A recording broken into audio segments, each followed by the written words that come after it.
everyone, so today I'm gonna explain you everything how to basically migrate to UniFi and set up everything.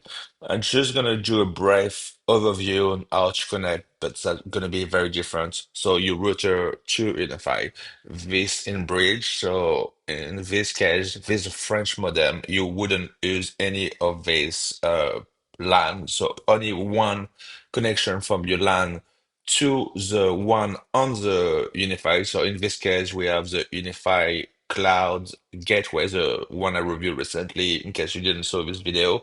So only one for the fiber and only one to go into the Ethernet to the Ethernet line. If you could, it would be much better to use SFP plus, sorry, which is 10 gig.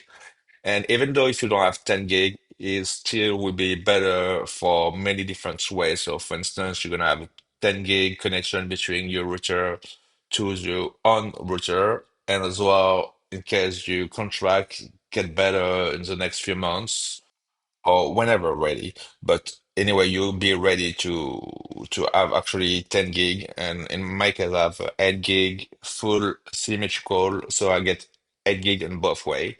Anyway, it's better to use SFP Plus and to connect to the CFP connector, and it's basically the same thing for the UDM Pro or most of the router out there.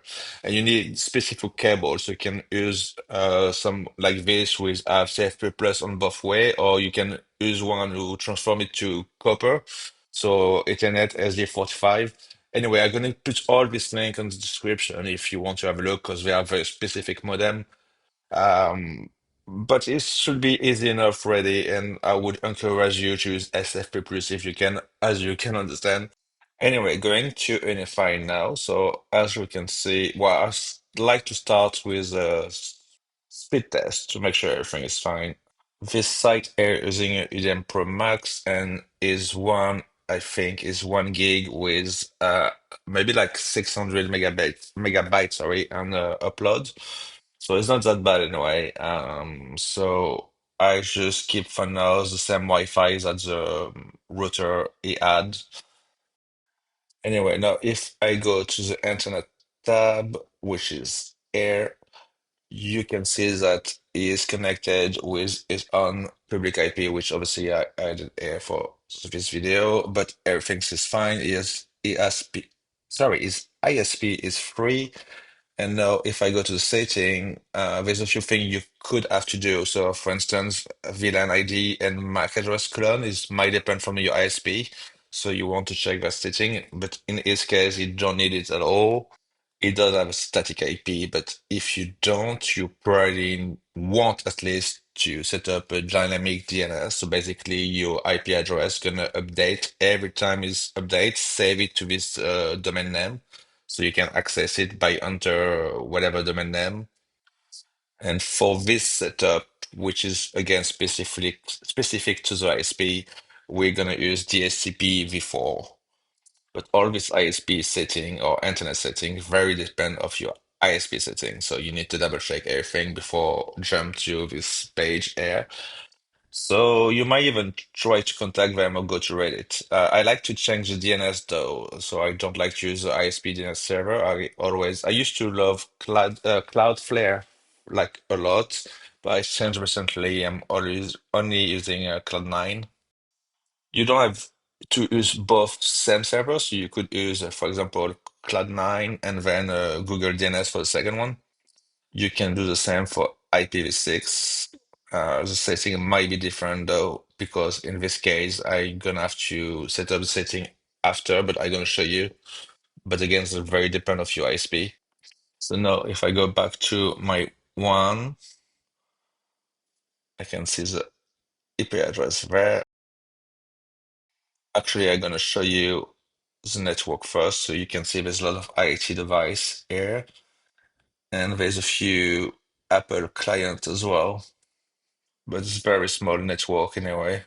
So in this case, I would probably create a IoT VLAN, which is a virtual network limited to IoT because IoT devices are very easy to hack. So IoT device basically is stuff like connected bulb or whatever, like connected stuff. And I like to create a dedicated network just for this, so to isolate from other network. So that's the network setting. I'm gonna set up all this now. So that basically is the global settings that apply to everything. But after we're gonna create our IoT virtual network, which is here. So I'm gonna name it IoT, obviously, and I'm gonna set up a specific subnet.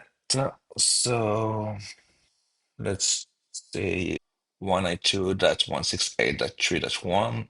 You obviously can use whatever you want, and the VLAN ID is something you can pick as well, as long as it's not already used in the network. So you can select whatever number you want, basically. In my case, I'm gonna select 20 and isolate network is actually a good practice for security, so other clients on the network won't be able to communicate in between. But if you do something like Home Assistant, is a very bad idea because they won't be able to communicate through Home Assistant. So it depends you need, but it's a good thing to use if you can. Other than this, I think is all right. So I'm gonna click add. And then I need to create a network for the trust device. So I'm gonna create a new one now, which I'm gonna call secure, which is for the Apple device. And then for the settings, I'm gonna select a new subnet, so 172.16.0.120. Just want to make sure it's not the same subnet, but whatever subnet you want to use. And I'm gonna use Migrate again. And for the VLAN this time, I'm gonna use 999. I'm not gonna use isolate network because I want device to be able to use AirPlay and stuff like this. I'm gonna use EGMP snooping, which is basically helping filtering multicast traffic, sorry. So the EP, I'm gonna put the EP air for the DHCP guarding, which I love to do, which is protect us from having another router in between and to hack our data and everything. In which case you're gonna have a warning because it's not the expected DHCP server. And for DNS, I'm gonna use the setting I want. So I'm gonna use Cloud9 again, or Quad9, sorry. Or you don't have to use the same one used for internet, but you can put up to four server in case one goes down. You have four other option. I'm just gonna use two there. And I'm gonna use the domain, although it doesn't matter too much in this perspective on for this video anyway. And for IPv6, just show you how to set up the DNS there, but the setting I'm gonna show you after how to set up IPv6 properly, at least for this ISP, sorry. So Sam, you can enter up to four DNS. I'm just gonna use this two one there. And we can click add. So now everything is fine. We just need to add a wireless network as well, which we're gonna do just after. IPv6 is not set up properly just yet, but it's fine. I can see a local link now, but if I go to internet and I go down there to IPv6 and I go to Slack, because this network is in a Slack, full IP Slack, and I'm gonna use 64, which is a good network of delegation for free, which is a French carrier. And now we should be able to have IPv6 working. So if I go back to this network now, and I go inside IPv6, and then manual, and then Slack is already selected, I'm just gonna change the DNS. And by the way, I can see the global IPv6 here, but I just remove it from the video, but it's showing here, trust me. So we have a DNS, we are a network for IoT and unsecure. Everything seems fine here. We have multicast filtering for this network, IoT auto discovering, and I think it's good. So we can create a wireless network now. So we're gonna create a new network for the trust device. So we're gonna call it Prettyfly for a Wi-Fi, call it whatever you want. And we're gonna select VLAN, which is unsecure. And we could, if we want, select a specific AP, but we only have one on the setup, so it doesn't matter. Now, on the settings, we're gonna have some settings turned on air. Obviously, it's gonna very depend on whatever device you plan to connect. If you can use 6 gigahertz, that would be awesome, but this AP Air doesn't have 6 gigahertz, sorry. So, which is Wi-Fi 6E or Wi-Fi 7. Although if you saw my other video on my home lab with the Wi-Fi, the U7 Pro Max, sorry, and the U7 and the U6 Enterprise, you might have saw the settings. You could as well change some other setting here. So I'm gonna use ESPSD and multicast enhancement. Multicast and broadcast control is very good to limit as well and send traffic multicast to only specific clients. But it's very annoying if you don't do that properly because you need to set up all the stuff like AirPlay, Apple TV stuff, or Chromecast, sorry, and stuff like this. Otherwise, you're just gonna stop working. So it's better basically leaving off unless you need it. You could, if you want, use a Radius server, but it's not for this video. So I'm just gonna change now the encryption or the security protocol, should I say, to WPA2 to WPA3. Although that would depend on your device. If you have an old iPhone, for example, an iPhone 5S, I believe, it won't work. You have to be recent enough. So your knowledge may vary. You might use WPA2 instead. Otherwise, I think it's okay. I'm just gonna double check everything. You can even set up a schedule if you want. So if you want to turn on and off the Wi-Fi for selected time, you could if you want. I'm just gonna leave on all the time, so I don't gonna bother with that. And I'm gonna add this Wi-Fi. And now I just need to create one for the IoT.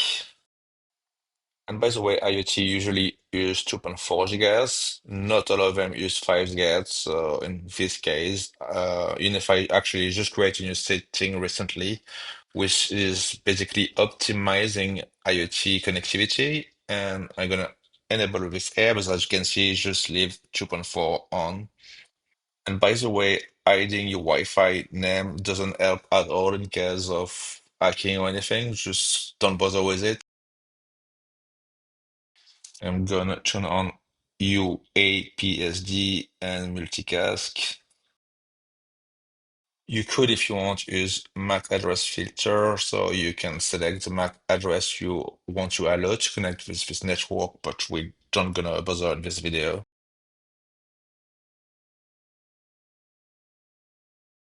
So everything seems fine here. I think we're good to create this network as well. Yeah, so we're good with the Wi-Fi network. We have a VLAN, we have a Wi-Fi network, aka SSID. It's a good idea to double check everything here, but we do have 2.4 and 5 gigahertz and 2.4 only for IoT, so that's what we want. And we can enable channel optimization for 3 a.m. or whatever time suits you, but it's a good idea, I think, to optimize everything. Or you could manually check everything within UniFi as well and set up the good channel wide and everything. And actually, I think I'm going to show you that right now. So if we go now in the device, we can see here we have a AC mesh, which is not the most recent device, but it's actually quite a good one. For IoT, I would definitely recommend to use 20 megahertz and channel wide, just for compatibility. If it's for another mobile client for yourself or whatever, then go back to 40 or something higher. We only have one IP air, so I'm just gonna set the transmission power to high for 5 gig. I'm gonna go to 80. As higher you go, as faster you go, but you get more interference as well with other people around if they have their own network. I'm not gonna use meshing, so I'm gonna turn it off. And just gonna turn off the LED as well, just for the fun. But yeah, in general, lower channel wide equal lower speed but less interferences, and higher, faster but more interference. And you can visualize this interference here, by the way, and as well the utilization of the channel. So that's quite good. There's a much better way to do it, and I might do that in another video, but it won't be for this one. I think we're good here. So if we go back to typology, we can see the devices are all connected in Wi-Fi air. I'm gonna go in the client tab, but I expect, well, actually, if there's one already connected, most of the time you would need to restart the whole router to force client to connect to the new one, or you can manually and individually change the setting on the client. So now we're gonna do on the Dream Machine Pro, we're gonna connect a device, IoT device, and we're gonna force him to only use the IoT network and nothing else for security purpose, obviously. So we selected the IoT network here, and we also gonna block other tag network. And we can select other setting, and we can change the link speed and everything, but I think it's fine in this case. You could as well select port isolation, but that's fine. So we have a good overview there. We're gonna have the Apple TV in the Home Secure VLAN, as it's Apple and we trust it. And then we're gonna apply change and we good. So there's a way as well to see the tag. So first I'm gonna show you here we can select the one and swap it for LAN, because in this case there is only one LAN, only one, sorry. So that would be fine. So we now have the two SFP plus for 10 gig for the LAN. So that's kind of cool if you have a NAS or whatever other device that could use 10 gig. And you could also, if you want, select, for example, 10 gig or 2.5 or force certain speeds, although most of the time it's better to leave to automatic. So I'm just going to leave it like this. And for the VLAN view, you can see the different VLAN we have. So we have native network, yeah, sorry, in blue. And you can see there for IoT, for example, for this one, we only have this native network, nothing else. And for the Apple TV right there is the same with the native network. The green network are tag network, and the gray one are blocked.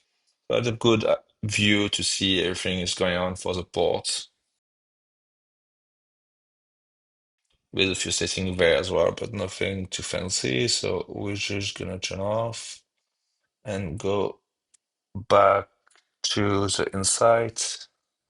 And there is a good overview as well of everything we had, so we can see all the different VLAN or all the different Wi-Fi networks, the IP address of the internet, so the public IP, sorry.